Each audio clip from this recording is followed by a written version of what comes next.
Welcome, everybody. Happy Thursday evening as we're finally done with the Nations League group stages and we can finally move away from the boredom of international football during the season and come back to the absolute injury shithouse of what we've got going on right now. So we're back to everybody's injured again, and here to woe in our misery, we've got webcam Dave and is that ooh, that's fancy microphone Dave.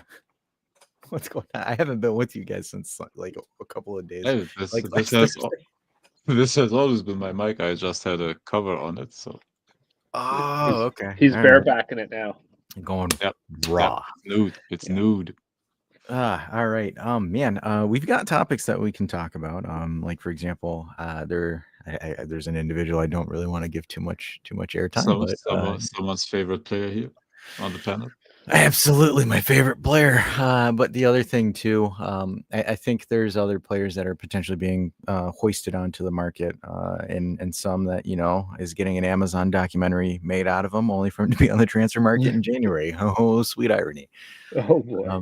The other questions too is, are we getting what we paid for certain folks that we have on the roster? And by that I mean the new arrivals, not the one that's been here. So I think that's going to be one of the discussion points as well. And then what we're going to do defensively right now, because we do have Milan coming up, and we've got no center backs. So you want the center back? I'm free. Just call me. Give me a 1-day contract. I'll fly to Torino tomorrow, man. I'll strain my hamstring so I can get the utmost care at J Medical for months. You know what? I could use some J Medical myself. I'll just go for J Medical. I won't even play. I'll just my God. I'll just go full DeCilio, Nico Gonzalez. I don't care. Pick one. I'll go full anybody just to go with J Medical at this point. That place, I bet, gives some really nice massages. It doesn't look like it with all the muscle injuries. Well, they're too soft now. That's Nico's problem. He's too soft. That's why I want to go. They're buttering them up. It's like Wagyu beef out there. I want to be the Wagyu beef. So you want to be treated nicely. You want to be caressed. Butter me up, baby. J Medical it is. Let's go. Hey, but imagine us three as center backs in a 3-man backline. I don't mind. Could you imagine if that happens? My new stage name here would be Spy Tackle Dave. All right, so Brazilian Dave or whatever, because Bremer's they need more fats. They need more fats in the diet. Apparently, they need more. You're getting requests here. Fair enough. From Davide Caro, greetings. Driving to work. Can you talk about broccolini? Of course, Dusan Vlahovic. I don't want to. It's Dash, not. I don't want you tonight. I don't want to, because then I get yelled at for moaning. So let's kick it off with the first player. So I don't know. I think you guys covered it on Sunday, right? With Fajoli getting his own documentary series on Amazon about his gambling addiction, and there was some reports coming out that he's gonna get sold in January because he's not breaking through onto the roster. He is our most valuable asset to sell at the moment. Yep. Just business by just pure business. Monetary wise, yeah, definitely. It makes sense. Unfortunately, people are going to be upset.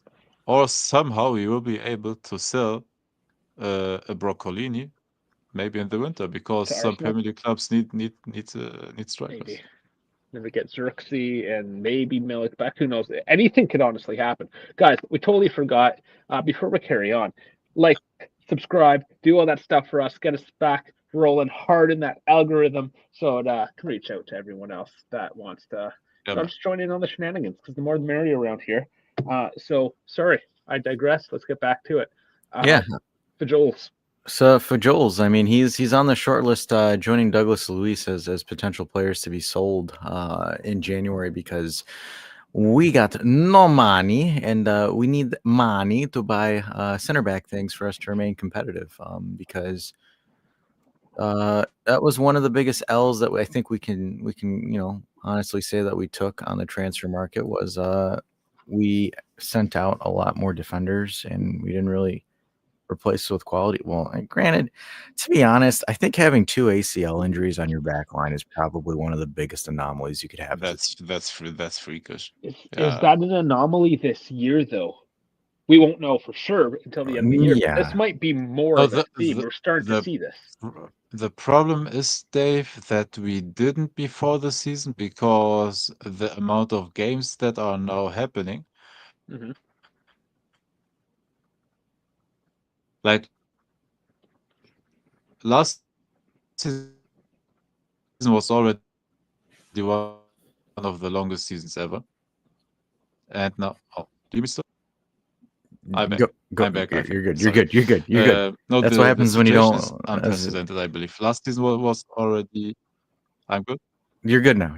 That's what happens when you don't buy Russian natural gas. Am I good? Okay. Yeah, yeah. That's on us. No, that's on us. Yeah.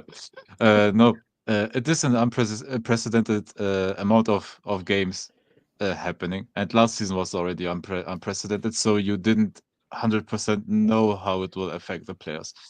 Yes, you thought about getting more injuries, but it's freakish getting your center backs injured because your center backs usually, even though they run and move a lot, are still the players that move the least on the field.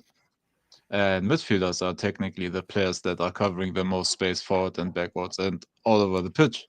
So, but here's where it goes against the center backs. So they tend to be bigger, and the bigger dudes, when they fall, they go hard, right? So, like when you start that twist on the knee. I think with Cabal, Cabal was more of a pitch issue. Yeah, I knew you were going to go there. Absolutely, it's South America. Yeah, I like what used to in Europe. Because, like, for example, like, you know, because again, the argument where like he hasn't played as much. So, like, for him, it's kind of like, it's like Udinese, he wasn't called up for Colombia. And even with us, like, yeah, they still train, right? They're still doing training and stuff like that. But I think for him, it was more of a, like the Olympico, as we joke about the Olympico. But I think that's kind of him was the Colombian Olympico.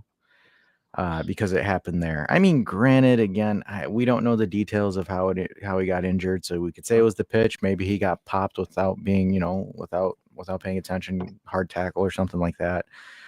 I think when it comes down to it, because I think the one thing that we can definitely chalk up to the schedule is muscle injuries, right? That for sure.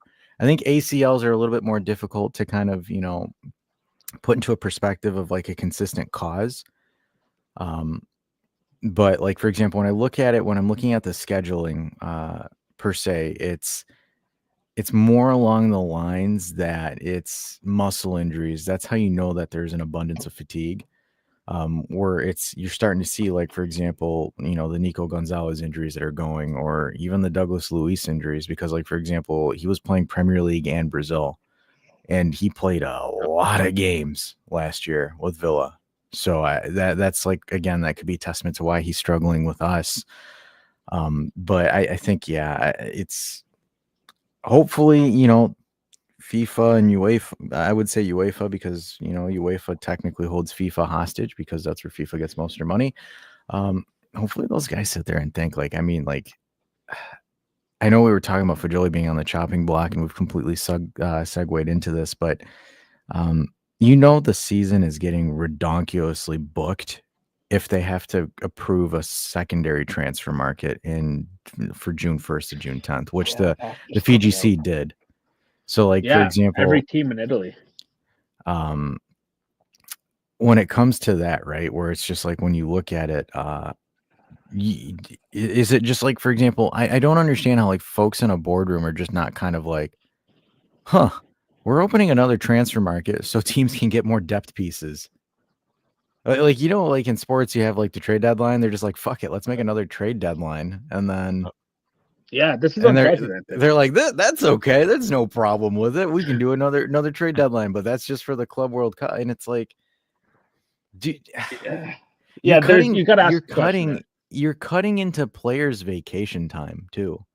Because like generally the month of June, unless there's an international tourney, or if like it's one of those odd years where the Champions League final is like in June, everybody's in Ibiza, everyone's in Monaco, like everybody's chilling. Season ends in May usually. Yeah, so it's just like, can you imagine having to do like just you're in the middle of Ibiza and like, hey man, yeah, you just got sold to Juve. We need you to fly to Turin tonight to do a medical. Like, God, that just must suck. But yeah, it's unfortunate. Because, and I mean, honestly, you go for it. No, I'm just thinking if I was on summer holiday, I'd already be getting trashed, right? So they're out of shape immediately. Failed medical, drink too much Guinness. No, and now you have to bet on it that all the other leagues as well will try to have that transfer window, because it is basically helping the Italian teams that are playing in the Club World Cup, for example. And I didn't read enough into that additional transfer window, but is it for all teams? Is it only for the teams participating in the Club World Cup? Like, what are the details on it? Yeah, it's for everyone. All right, It's just open. So now every league will get a transfer window basically from June 1st to June 10th. I don't like it's kind of, for me, it just kind of ruins, like, I don't know why. Like, I would love like a Club World Cup every 4 years. Like, I would be fine with that if it was every 4 years. Like, if we were to get club football and make it like on an international stage like that, where you're able to get like the elite clubs, even though again UEFA would probably run rampant on that because all the better clubs are in UEFA. Like, no offense to the other federations, but you might have a couple decent teams. But you're gonna have like Madrid still with everything. Here's your final four: Madrid, Bayern Munich, Manchester City, and Barcelona. Yeah, your final four, and that's the thing, when your other federations can't, or hypothetically wouldn't be making into the quarterfinals, and if they did, it would be like the upset. I doubt they make it out the group stages. It's like when Morocco makes it to the semifinals kind of thing. Everyone was like, "Oh my!" Unless like, for example, an MLS team finds like the hypothesis of terror ball and executes it to the T and somehow goes all the way, and I would just laugh out of pure no. Let me fix that. Somehow FIFA find a way to rig it for Inter Miami to go all the way. We all know. Just so Messi can get the Super Ballon d'Or. Could you imagine Inter Miami versus like Ronaldo's Saudi Arabian club in that? Like, both of them are put in there. They're not even qualified. They're not even qualified. There's talk now of him moving from Al Nassr to Al Hilal, which is the best Saudi Arabian team, and they are qualified, I believe, for the Club World Cup, so he can play in the Club World Cup. I'm telling you, it's gonna happen. Al Hilal and Inter Miami in the final, just because everyone wants the blockbuster showdown. And Al Hilal is the team with Mitrovic and Milinkovic Savic, like with the actual good players. Like, if he moves into that team. You see, Ronaldo did a video with Mr. Beast. Yeah, apparently it broke the internet. Yeah, I didn't watch it because I've never watched Mr. Beast in my life. I'm not do 10, people I'm not 10 years younger. Who? Ronaldo? Mr. Beast, either one. Mr. Beast. I don't know. I never really understood the thing. I heard he's got a great. I've heard he's got a great demographic with under 18-year-olds. I wouldn't be surprised. No, did he? No, did he? But speaking of minors, Fajoli. No, I'm just kidding.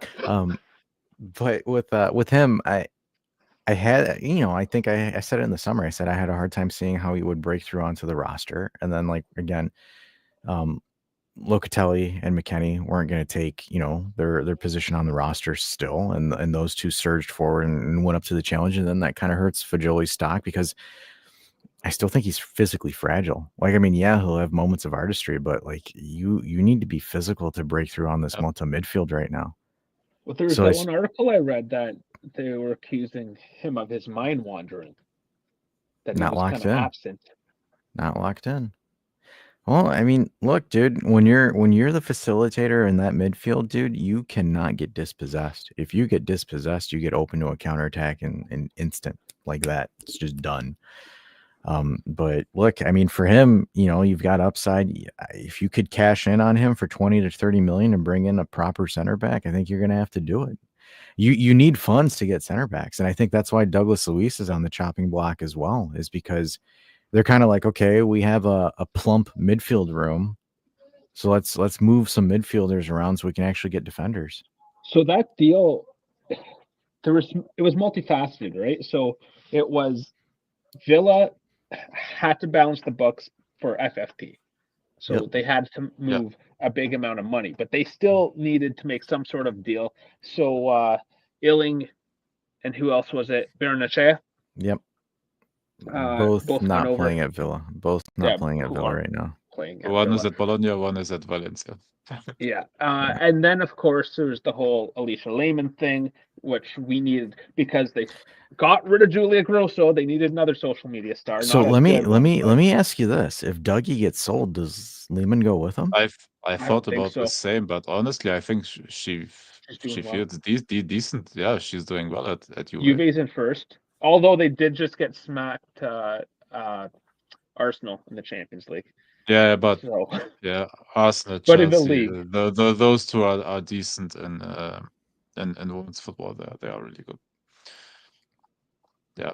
No, and honestly, Bernatchez starting at Valencia, but they're in the relegation zone, so. But that's good for him. No, that's good for him. He gets playing time. That's good for him. Honestly, it is. No, it is. And he didn't play the first couple of games, and when I was in Valencia for the game, he got presented at Valencia for the game, ironically.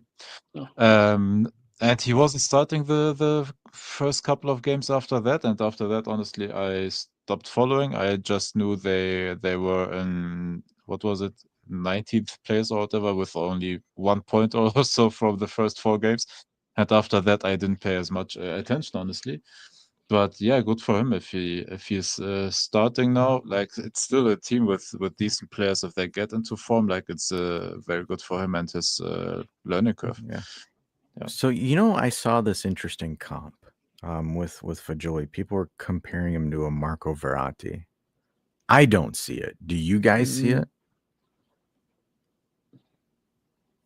I don't know. I guess there's some similarities. But I mean, that's where I'm looking at it. Where I'm like, is that like? Because I don't know why. Like, people are like, well, he's like being like, I don't get where you get that. Offensively, they have a similar skill set, but wasn't honestly wasn't Ferrati more like defensively? Yeah, he was more active, more slide tackling and stuff like that. Way more physical. Yeah, a different generation as well. I could say maybe like Locatelli's a better comp in my opinion than Fagioli. It's just because, like, for example, Fagioli is just the Walmart version of Locatelli. At this point, yeah, I think you could say that. Look, they're similar, but one's a lot worse. Look, my thought on Fagioli was always, look, he missed a whole effing season. Why do we expect him to have a breakthrough immediately the first season after having a full season off? And not being I wasn't expecting that. Nobody, I don't think, Yes, but that's why I'm asking, why did we loan Miretti out and not Fagioli? We have enough 8s and 6s in the squad. No, I know, but Miretti was not doing well. So hold on. My thought is, Miretti, though, is a player on a specific position that we needed when we hadn't had Koopmeiners available yet. And we know we didn't have that. Adzic was 17, 18. So I did not expect him to break through, and I'm not expecting him in the next 1.5 years to break through, honestly, because he needs time and adjusting still. No. And Miretti, all of these three young players would have the best to have right now, is my opinion. No, he would have got bitched around. Look, Coop works in our system because he's fucking huge. And he can hold up dudes. I know, and but be when physical. Coop is out, got stomped all I know, Dave, but I think what he's trying to say is when we don't have Koopmeiners available, what is our best option in that position? That's what he's saying. I think if there's no Coop, you've got nothing else. But That's my thought, I would. and I that's would. why I think But Miretti, for example, would be a better option to play him there than we suggested McKennie or whoever to play them as a 10. I think Miretti would have been better. so let me I throw think this. he would have got stomped. Let me throw this now in hindsight, because we're rounding November here and we're going into December. Do we think that Gintoli didn't have, like, what do we feel about the transfer market that we had over the summer overall? Like, do we change the perspective of it right now? Just like, because, like, for example, the two players that have broken through, because this is something that's been a topic for discussion now. The only two players that I think have earned their flowers are Kalulu and Chico. And I think that's- Kalulu, we should mention, is looking to get bought permanently. 13 plus 3. Yeah. turn My 29. issue with Kalulu is like, I Di- wish Di- he was Di actually. Gregorio. Do you think he's been lights out this season? He's not lights out. He's I solid. He's a solid keeper that can play out of the He's back. very good. Like, he's better what we would have otherwise. Do you think so? And now we have yes, I think he's just been doing what has been normal, because especially for the money. I don't, because for me it's just like I haven't seen anything where it's like incredible, or I've seen him make a couple of gaffes. And Cabal, yes, he got injured, I but thought for the Cabal price was good, that we got him for, Cabal has been amazing in my opinion. because like I'm looking at it and it's just like, well, but even then, like, for example, Cabal has spacing and coverage issues too. Like the only guy that is not. Go ahead, you're back.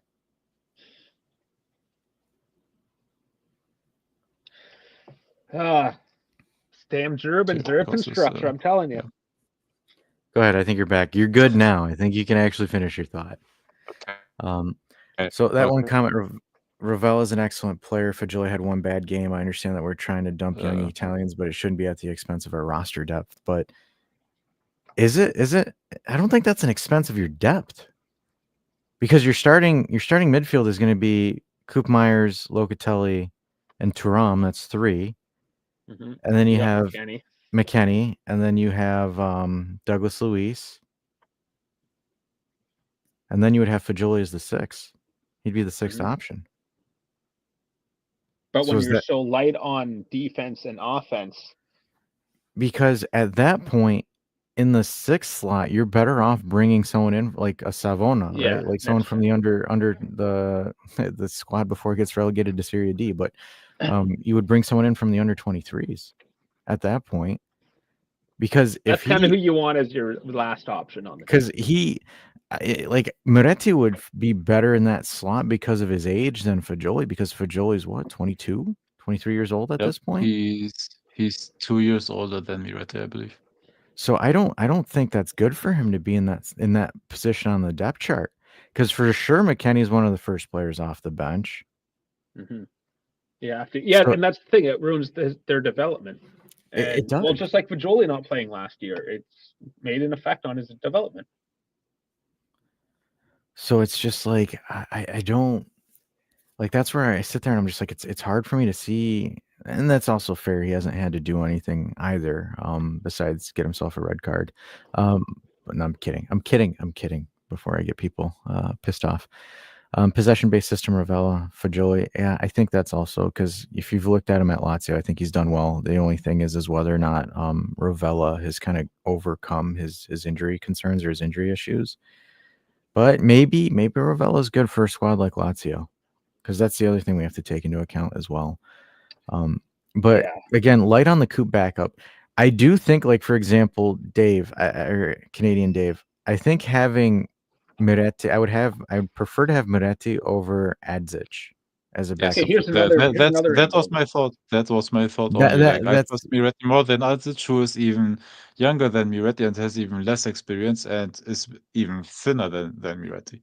You could then argue, though, do we have enough wingers? Because is Yildiz supposed to be our number 10? Is he not supposed to be the one in that slot? I don't think so. No. Yildiz is supposed to be your left winger. It's just the number 10 is just the number 10. Like, it doesn't have anything to do with his position. But he has been considered as that and was touted as that, right? But he could technically play the position. He could. I think he has shown that he's a left winger now. He does. I deny. For him, he is better in an isolated position that leaves him one-on-one. If he plays in the center, the only way Yes. that he would thrive in the center is if he has a big, strong striker that's able to take 2 defenders and play him off, Yes. like by playing off. Which would be my same argument with Moretti, because Moretti, Yildiz, they're both kind of small dudes. They're small the dudes, defenders they're going against. small dudes, but different skill set. No, of course. I just think you always see with this team, if you don't have that strong centerpiece, because I mean, when Coop came, for sure you can tell. I would argue even you throw somebody like McKennie or Thuram, somebody that's just physical and can take on defenders and run at defenders, will do better than a Yildiz or a Moretti, because for whatever reason in the system, that number 10 position, that attacking midfielder, man, we just need that dude to be tough. Whoever it is, he just needs to be tough. Well, It doesn't matter how skilled he is. The issue why that position needs to be tough is because the person ahead of him isn't.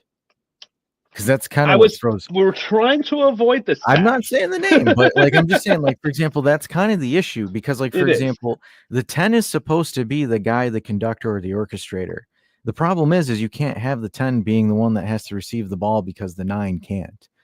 So we brought in 2 right wingers in addition to Weah. We have 2 children in the left wing. No, I think Weah is he's inverting and he's playing on the left wing. I think right now just he kind of fits where we need to, but I think Weah's now our striker, I'm pretty sure.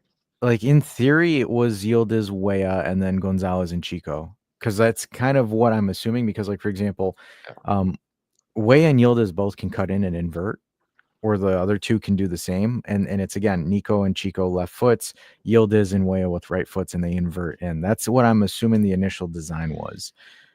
So Mbangula was just kind of like, hey, he had, he came up, had a good solid game because we didn't have Chico and Nico. And he was fit. Chico and Nico. He was there for the whole preseason. And where was he injured sometime during preseason? Yep, he got injured out. No, he injured after the first game. After the first game, and that's where Mbangula got the game time. Like he shined in preseason, had a decent first game, and and that's it. Like after that, he had cameos. Yeah, and I think he'll just have garbage time cameos from here on out, barring any like major injuries to the front line. Because like if that front line is... Should be mentioned, Mbangula has been reported this week to be on the chopping block as well. You need to. You have to sell. Yeah. You need to buy defenders. Like you have to. Well, KB, as an American, why are you so pissed off that the Serie A is going to be taken over by you? Hellas Verona about to get bought out by some Tex. Big old Tex Verona. Can we change it from Hellas to Texas Verona? It's already happening. It's you know what? It would. I'm not going to lie. It would make a better product. Hey, and by the way, this already. Milan is owned by American. Inter is owned by Americans. Roma is owned by Americans. Like, that's how it goes. Yeah, there's not like negativity here tonight. Like, and here's Ted goes down saying we're 2 points off first, despite everything. Like, we are, and that's why I think you have to. I was never too negative. I said I even love this playing style, man. I love being. I'm talking about the chat. There's a couple little Nancy's there in the chat. Is all I'm saying. Like, chill. Let's chill. We're chill, guys. Man, I know you're still pissed off about Trump or whoever the fuck this week, but like, hello. People still care about that. Like most of our viewers aren't even in the U.S. anyways. Man, honestly, I love our our pragmatic possession style. I love having the ball a lot and for playing, and then just when needed, get in there. Gosh, no. But so then that kind of also begs the question with Douglas Luiz. Like, do we think that at this point is he so far mentally gone that he needs another start somewhere else, or do you think like Douglas Luiz is salvageable? Because like he is for sure on the block, but he is salvageable, of course. Because I would assume, man. It's Douglas fucking Luiz. Like he was incredible at Aston Villa. Like he was injured a lot. His home got robbed. Like it's a very bad start, okay. But honestly, like Man, he's an incredible player. We just need to chill and give. Do we really want to sell him after 3 months? Sorry, 3.5 months now. I think he Like, wants to go. is that it for you? If he wants to go and he's going to be a bitch about, sure, yeah, get rid of him. Lennox saying, I wish Agnelli would take Juve back, but Elkin is a dirty bastard and will never let that happen. It would be the same vice versa. They're the richest family in Italy. They're all a bunch of dirty bastards. That's who owns these things. They circle Dirty fucking bastards. Yeah. They're all dirty bastards. But because it kind of just like the one thing that kind of surprises me is like everyone's like harping on Coop and they're like, Coop needs to be better. Coop is terrible. It's a waste of 60 million and blah blah blah. I'm like, dude, he has broken ribs. Yes. Like he has broken ribs. That's not. He has to wear plates on his shirt. By the way, with broken ribs, have you seen him on the Dutch national team over this national with Xerxes? You mean with Xerxes up top? Dude, he was incredible. Was Xerxes playing that game? Or is it Depay? Like one of them, I don't know. Depay is Depay playing? I think he took the Depay off of them. When are the Depay rumors going to start again? Jamie, quick, look this up. Well, one game he played Weghorst, I believe, that 2 meter something guy. One was Xerxes, I believe. Okay, so the 1-1 tie. And KB's kind of said it here. KB is so far still not at the 70 mil level, but 70 nonetheless. But like also we didn't pay 70. We didn't pay 70. No, there's also we didn't pay that, but also the broken rib factor, and also when he's not there, the midfield falls apart. So yeah, he's good. Yeah. So yeah, Xerxes did play the second game against Bosnia. The first game he played with Coop came in as a sub, but it was Weghorst, Milan, and Gakpo versus Hungary, right? Yeah. Yeah. So you guys are getting all political again in the chat. I told you guys to chill, not to get all fucking riled up here. Just chill.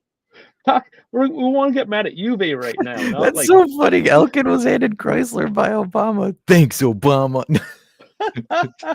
See, American politics is ruining everything. Beautiful. Oh my lord, that's hilarious. You guys, yeah, just be happy. I think Thursday night. Tomorrow's the weekend. Look, Las Vegas Grand Prix this weekend. F1's back. There's so many good things. Las Vegas. The thing where I'm looking at it as, and it's just like, it's hard because all the pieces on this roster aren't there together. And that's where I think it's difficult for me to be harsh on Coop or Douglas Luiz or even the goober up top. But I don't know. I think it's a little bit for the price tag. Yes, I understand, but like first season that he was there, I wasn't hard on him. It was because the third and a half season he's been here. That's where that's funny.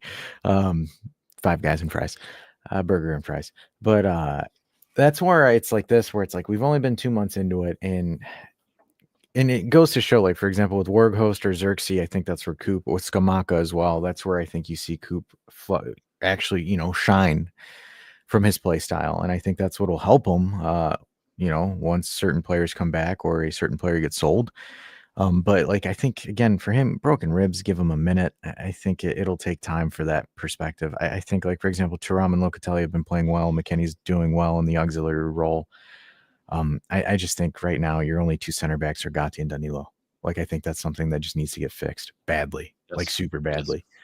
Yes. Yeah. So this is relevant news. Even though I do not like to talk about him, I am not going to mention his name. You guys will know who he is. Do some Vlahovic. Let's just get it over with. There he immediately nuked it. Just ripping the Band-Aid off. Wait. Okay. All right. So reports are coming in that he rejected the initial salary reduction to 12 million a season. He didn't want to do it, and right now they haven't found any kind of game plan on what they're going to do for him, because he doesn't want to extend at a reduced salary. And again, like I think we can't blame him because he knows he's not going to get that money ever again. So we might as well hang on Earn to it as long as you can. Yeah. Yeah, earn it as long as you can. So for that, right, that's going to open up an issue, I think, depending on how we want to move or go about him. I think the only way he gets moved or anything happens is he gets sent to the Prem. And I'm curious to see how Gentile moves if he continues to reject salary reductions and a contract extension. Because, like, for example, say what you want, but like I think his goal tally has put a decent amount of like credibility for him to be sold. I think so. That's why I said before we started the show, if we are able to get an offer in this winter, honestly, already get it done in the winter, and try to find like whoever is your next striker that you want to form. Whether it is I don't know, Xerxes for a 6-month loan with buy option, or whether you find an actual replacement. I don't think it will change the impact on the team itself if we chuck in a new player, so to speak. Like, I don't think there will be a big difference in performance, like taking Vlahovic out and switching another guy in. So Yeah. if it's possible to sell somebody in January, then honestly in January, because teams are overspending money in January because they need in certain positions, and Arsenal, for example, needs a striker. And yes, there are now lots of strikers, of course, out there. But if we are able to sell it him in January, honestly, and yes, it is possible. It's why wouldn't it be possible? You just have to find the deal. And Yeah. I would get it done as soon as possible, because if we let it go to the summer again, we're in the same situation as Chiesa. Yeah, and I think for him, like, you need a team that's competing for something, and they just need a guy to stand in the box and just get huffed balls after Yes. balls in his face. Look, No pause for Liverpool him. is looking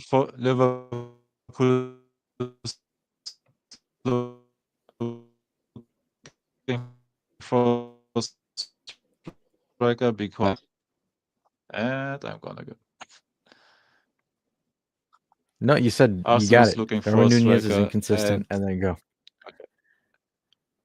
yeah, no, Darwin Nunez is inconsistent, so Liverpool is looking for a striker for the future that can start, because Jota is a bit minimal to be your target man up front, and Darwin Nunez too inconsistent. Arsenal is looking for a striker because Havertz is usually a 10, and he finally plays at Germany as a 10 and not as a striker anymore. Chelsea needs a striker because Nicholas Jackson is too inconsistent, and it's for a lot of that is the case for a lot of teams. Even in Bayern is looking for the future replacement of Harry Kane already, because he's now 32, I believe. So they are looking for a future guy. Like Barcelona is looking for a replacement for Lewandowski, and they are looking at Gyökeres even, I believe. Like a lot of teams need strikers. If we are able to find a deal, and he's still a big name out there. Like I in don't German think media, he's Bayern can afford him. You think Bayern will drop yes, they 22 can. million a season for him? Dude, With the way that they want to I play don't it? think anybody will. Bayern is playing Alphonso Davies 20 right now.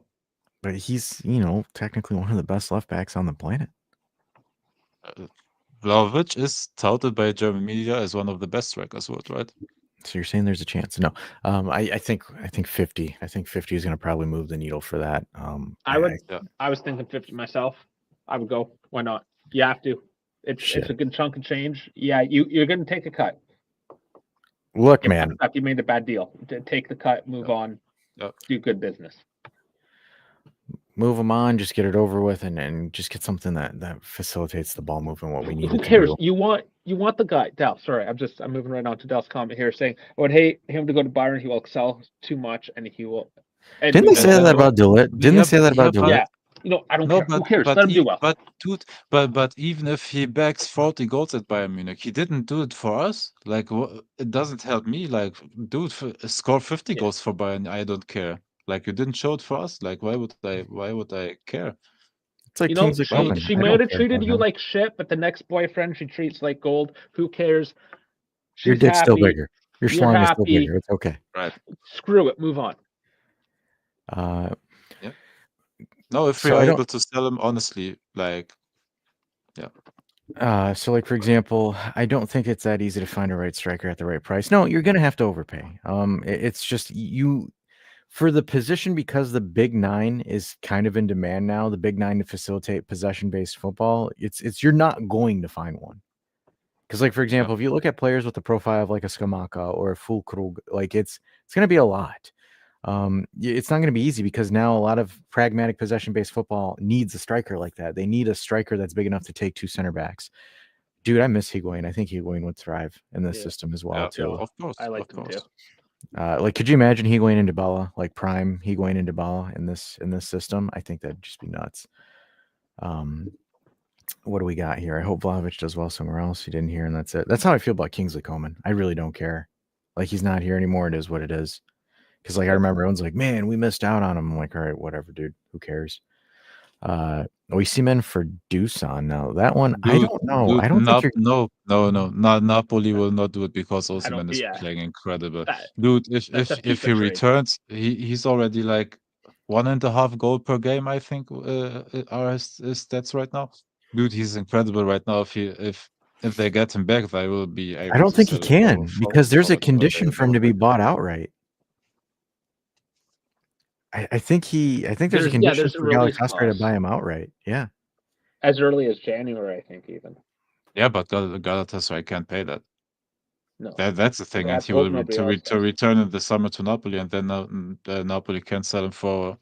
Yeah, because they restored him basically. Last season was kind of an Well, off season, so I don't nobody think. wanted to pay those 100 million that Well, Napoli wanted. business-wise, And he returns. David, I don't think Napoli has leverage on him because they know that he's not a Conte-esque player. He's not going to fit their system. Yeah, but the teams out there are not interested in that. Like No, don't I think in the No, but summer they will be the only bidding for the only way that would happen is a bidding war, but I don't think the bidding starts high because Napoli's not in a rush to keep him. Because I could see it if there's multiple teams that are going, then yeah, definitely. But is PSG still interested, or are they finally like chilled out with the cash thing? I thought they chilled out since last summer. Oh, they a bit. I don't know. They paid what was it, 80 something or 90 something for Colomani from Frankfurt. They paid I forgot what 70 something for Joao Neves. Like it's all like great talents, but they still pay a shit ton of money. Yeah, Chirlo runs Aktürkoğlu. See, I can say that name mostly. Aktürkoğlu. Yeah, it's closer than Shangalogu or whatever the fucker's name is. No, but Aktürkoğlu is really, really good as well. He's doing great on the national team. He's doing great for Galatasaray. The question is, will he do that like for big teams consistently? That's the thing with players from the Turkish league, for example, because Sasha Bowie, if you remember him from Galatasaray, the right back, where a couple of people said he was one of the best right backs in Europe. Bayern bought him for 30 something last winter, because they needed another right back. And yeah, Tuchel played him as a left wing back in one game, and after that, like he didn't play good and then got injured immediately. So yeah, I don't know. You have to scout properly. Properly, I'm not sure. This was a quote that I saw from Cassano, and to be honest, who takes Antonio Cassano like serious with his commentary, anyways. But for this, so he talked about him at Fiorentina and him at Juve and the issues with him. So Vlahovic had the best 4 months of his career with 17 as a lone striker at Juve with Allegri. He played 70 meters from goal. Now with Motta, he says he has to defend and do work he doesn't like. So that's based off of the comments that he said with the Serbian national team. Because again, that's why I don't like talking about this guy. This guy just doesn't know when to shut the hell up. And I mean both Cassano and Dusan. Because he was like, see, if I don't have to defend or do anything, look at how much faster I can move. That's what he said during the international break, post Serbia's first match or something like that. So it's like, if I don't have to defend or press or do this, look how free and awesome I can move. Hey, so we then, went into his quotes like he's just dumb. Like just don't give him a microphone. Like yeah, it's again at that point, it's just Ash, I thought we weren't going to talk about it. Leave it as is. I don't. But we brought the whole I brought the whole quote up. Like we showed only the one where he talked about the defensive duty, but we talked about the whole quote. I read it out last week, and yeah, still not good. Still not good. Like yes, it was taken a bit out of context, but the other context was shit as well. That's the problem. And you know how I know Dal watched Bianconeri Zone this morning? I'll take Patrick Schick. By the way, Patrick Schick also, like Lennox says, like he's too expensive and injury prone. Like he barely plays for Leverkusen. So that's actually true. Oh my lord.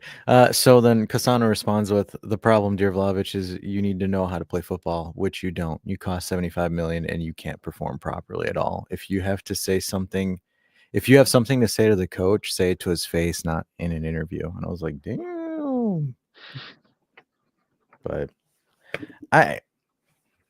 this is why I have a hard time liking him, is just because shit like this always pops up. That's his shtick, though. Every sport has that guy. Like, for example, I did not like Zlatan Ibrahimovic, but his play, like, he scored. He did what he needed to do. I hated his fucking ego, but he backed it up. He backed it up. Like, that's the thing. Like, for example, it's like this guy is like wanting to be Zlatan, but can't do half the things that Zlatan can do, because it's just like, you know, how he dressed himself. You know how irritating, like, I used to listen to Zlatan be like, "Oh, I am lion. Everybody looks at me. I am beast. I am Zlatan. Be Zlatan." But like at the end of the day, the dude's like scoring fucking 40-yard out overhead kicks. So it's just even Ted Lasso made a caricature of Ibrahimovic. Well, I mean, Ibrahimovic as a flex, when he went to LA, he bought the whole fucking page of the LA Times and just put his face on it, because fuck it, why not? That's psycho. So based off of what he said, means he isn't ready mentally, because you should know better to be smart and quiet in social media, because it only hurts himself. Thank you. Yeah, that's a good way of putting it. Yeah, it's just about maturity, knowing what to say, when to say it. And I think that's probably like that's been my biggest complaint, because I've always said, like, you do something great and then you follow it up with just stupid immaturity. And again, for me, hard, though. I hate it. I hate seeing it, and I hate seeing it as a human too. Because it's like, dude, you've got the bag, man. Like, you are living it. My question, though, is it because, now this is the old man yelling at the internet segment here, is it because just the youngins these days, they're just so absorbed with social media, so we also just used to blowing up all their feelings all the time, and now they just don't know how to hold them back. Yeah, it's called stop being a cornball, be an adult, and just handle your business. Now, like, that's it. The cornball that I still can't get out of my head, because this is Deuce too, and this made me throw up a little bit in my mouth. What? Some people might like it, but this kind of goes back to why we feel that these people are more than human, that they shouldn't get injured. They need to come. When you show the guy as fucking Superman, this is why people are deluded with these people. You're making them nothing. You're making them a superhero. Like, they're not. They're humans. I don't know. I find this corny, and this goes hand in hand with exactly why people are so delusional about. Remember when everybody made another player that we sold in the summer superhero, and now he played one game for Liverpool? They did make him a superhero, and then people started one game and got one sub, I believe. So yeah, Pierre Kalulu as Black Panther. Like, are we serious? And Yildiz as Spider-Man because he's a scrawny, awkward kid. Cool. Yep. I mean, this is why our expectations are so fucked up. Yep. And by the way, I'm sorry to tell you, I know we love our star boy Yildiz, but dude, he's gonna be the next player that we will, like, don't get married too much as like to these kids. Sorry to say it that way, but if he doesn't produce in a couple years. But he's the next player that we will sell in 1 or 2 years for, I hope, over 100 million. But yeah, Or yeah, or he overproduces and Madrid buys him for 100 million. Yeah, either way. right now, the crazy thing is, honestly, Chad, correct me if I'm wrong, but isn't Yildiz right now way better than Arda Güler? I know Güler is 1 year I younger, think I believe, but isn't I, Yildiz right now better than Arda Güler? as far as exposure and him playing consistently, I'm gonna say yes. From natural talent, I think Arda has more than him. But I do think from what the result and what we have currently right now, I think Yildiz is better. Why can't we get married to these kids from Chirlo? That requires no Diddy. We're not Diddy.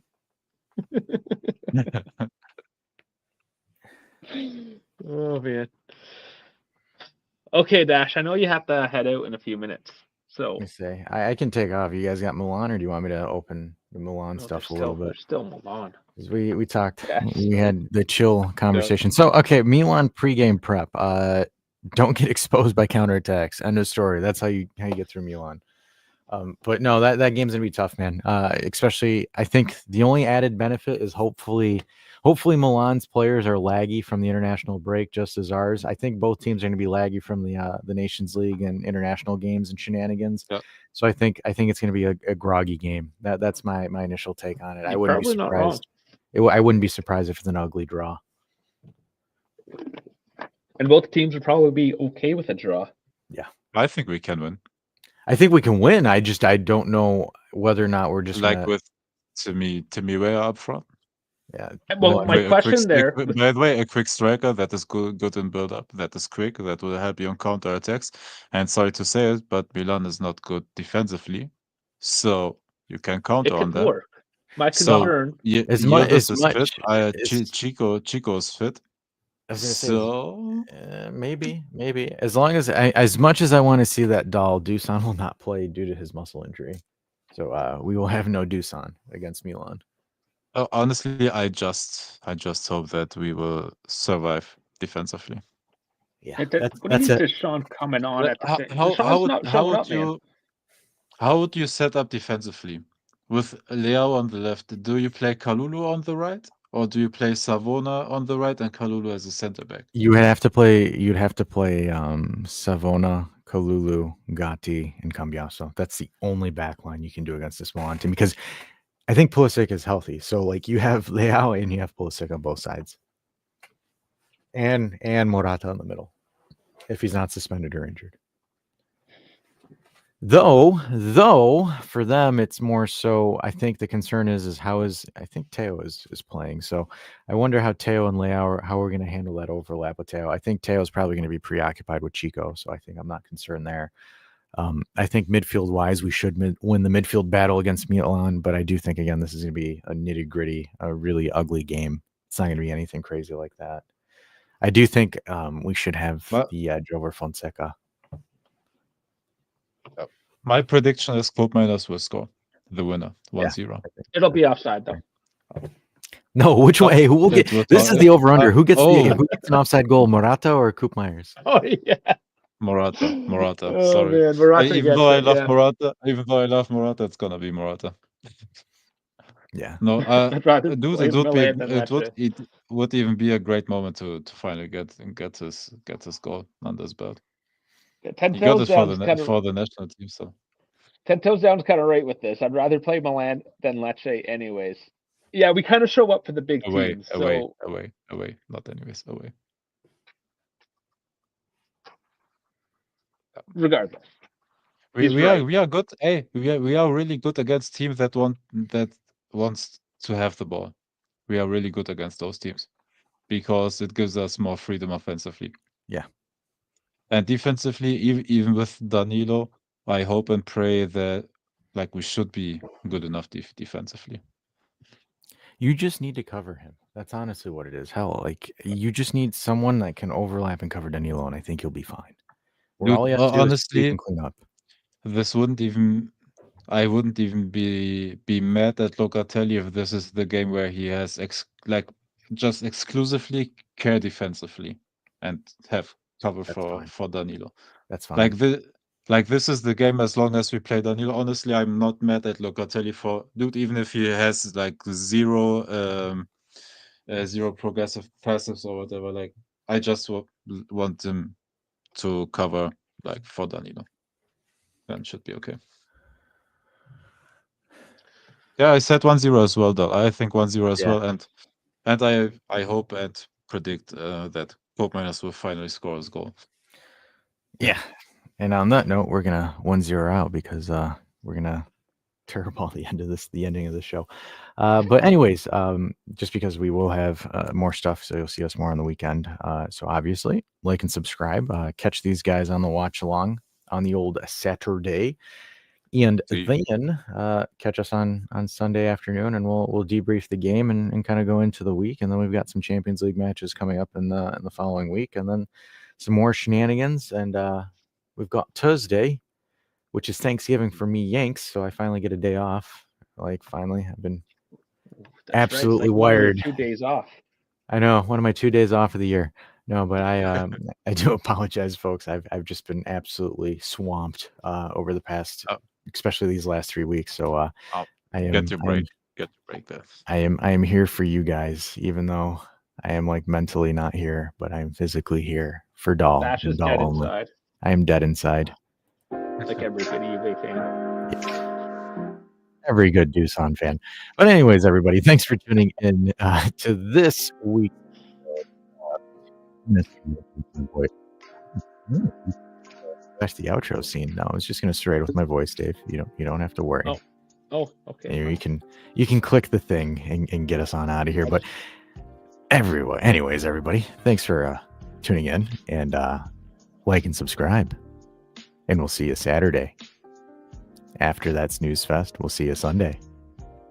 And then again, probably on Tuesday or Wednesday. And then Thursday again. Anyways, guys, we love you. It's good to have all three of us together. Have a good night, everybody. Sunday and we'll see you again. Oh, baby.